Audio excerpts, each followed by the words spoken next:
2010 Winter Olympics, Vancouver, British Columbia, Canada.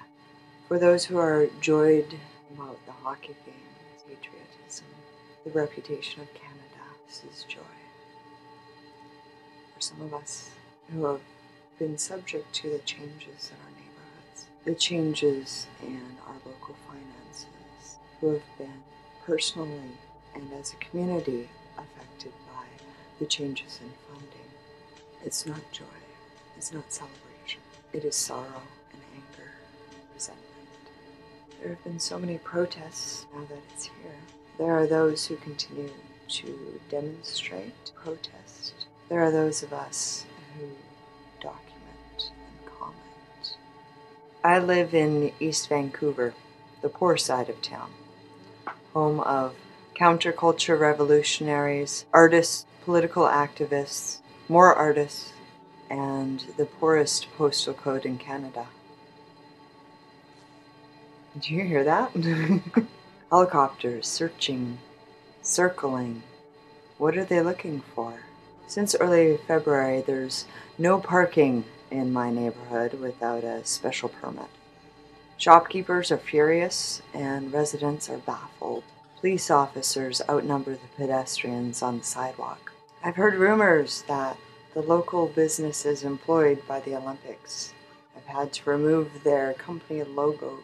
Caterers, security guards, the garbage men, all new uniforms, repaint their vehicles. It's a lot of cost for a couple weeks' work.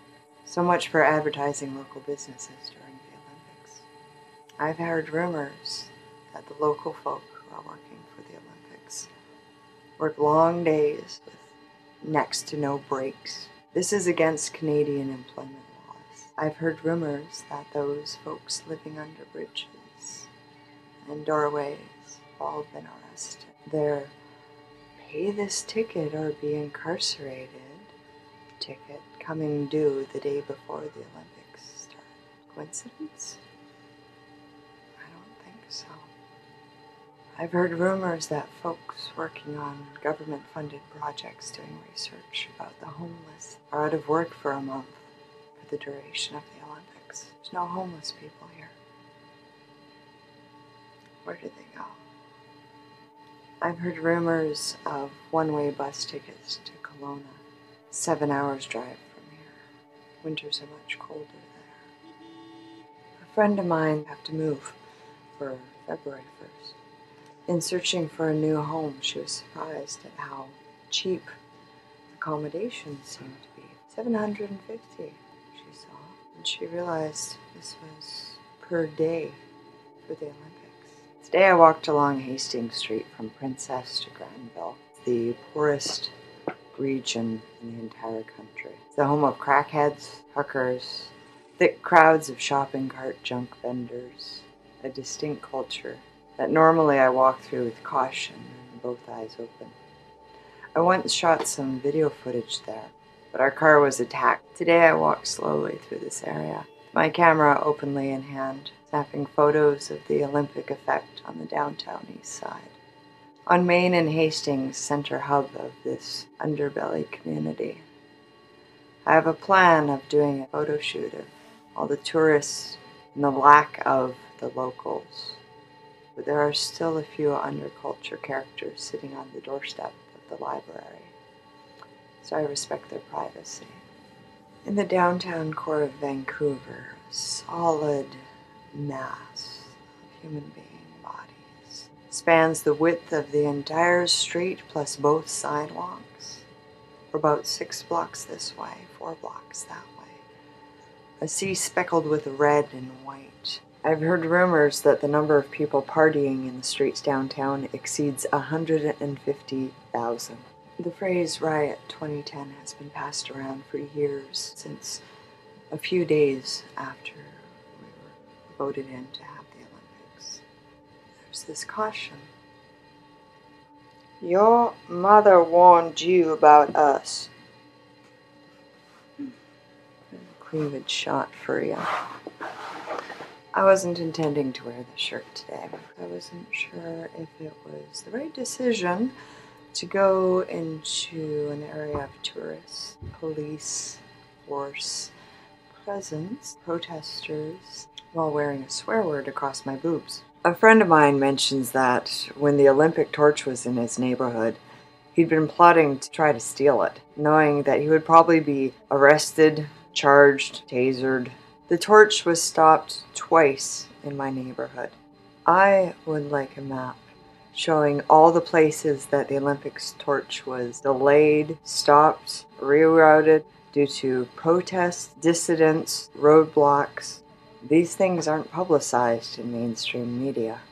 Vancouver Poet Laureate Brad Cram is given the opportunity to say anything he wants to the world, as long as he does not say anything negative about the Olympics. He refuses. Silence speaks very loudly. But is it loud enough to be overheard over the cheers? Go, Canada, go. The human emotion is biochemical in nature. The emotions of excitement and joy versus anger and fear. Same physiological reaction. The difference is how you interpret them. There is the phenomenon of mass hysteria, which is why we have riots. A music show of, say, 10,000 people in a big stadium is considerably more intense than watching the same concert by yourself. So I stand in the middle of each crosswalk in this swarming mass of people. I hold my camera up and I panoramic shots of these huge crowds, and I feel like I'm exploding. I've taken to nicknaming the Olympics Oly. Oly is a character. Oly is a small child, quite fussy, high maintenance, demanding. Oly gets what Oly wants, to the detriment of the other children. Oly wants to go out for ice cream, which means that the other children don't get their oatmeal. Oly wants fancy new brand name clothes. The other children end up not getting their socks and underwear because there's only so much money to go around. A friend of mine and I venture with one of the pavilions for the Olympics. Big tent, smells of beer, $8 a glass, about double what you'd pay in a pub. Hey, enough of this crap. We're going down to Barney's. There's a young man comes up to us. He asks us, do you know what colors the Olympic rings are? Do you know what order they're in? I don't know.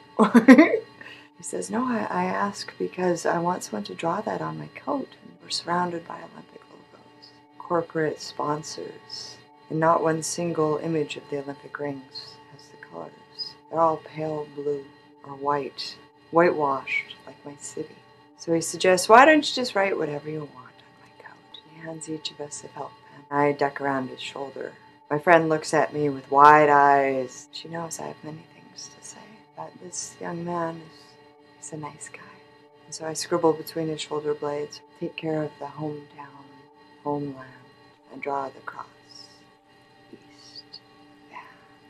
There's a shout you give at the end of children's games like hide and go seek. Oly Oly All and free means you can come out now. It's all over. It's a safe place to come home to. How long until we pay off the debt? Until we get our social support systems and our arts funding back? How long till our homeless come home? Oly Oly All and free. You can come out now. It's a safe place to come home to. How lucky we are to live in a country where we have social programs to be cut, arts funding to be eliminated or reduced, where when the homeless people go missing, are those of us who notice. Lucky to live here. On the electric signs on the buses that normally say the bus number and destination, patriotic messages welcoming the world.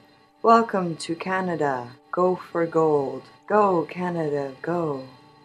The buses are either nearly empty or packed or out of service. Sorry, out of service, flashes the bus sign. Welcome to Canada. Sorry, out of service. Welcome to Canada. Sorry, out of service. Welcome, world. Sorry. I don't know what to expect. don't think any of it.